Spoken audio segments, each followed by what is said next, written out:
Baik, baik-baik saja. Penyakitnya dicurigai Rai Suryo, Jokowi akhirnya muncul ke publik, ungkap fakta kondisi pemulihan. Jokowi akhirnya muncul ke publik setelah diinfokan tengah sakit.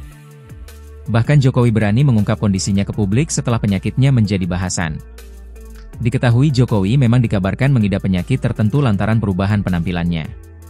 Di beberapa kesempatan, Jokowi terlihat mengalami perubahan pada wajah dan warna kulitnya.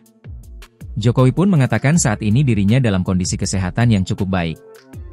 Hanya saja ia masih memerlukan sedikit pemulihan dari alergi kulit yang diidapnya. Sementara itu, sakit yang tengah diderita Jokowi juga menjadi sorotan Rai Suryo. Rai Suryo terang-terangan mengaku tak percaya Jokowi sakit. Bahkan dituding Rai Suryo, Jokowi stres lantaran kasus ijazah palsu. Tak cuma asal bicara, Rai Suryo lantas mengaku kenal dengan dokter kepresidenan hingga berani menyebut Jokowi bukanlah sakit melainkan stres.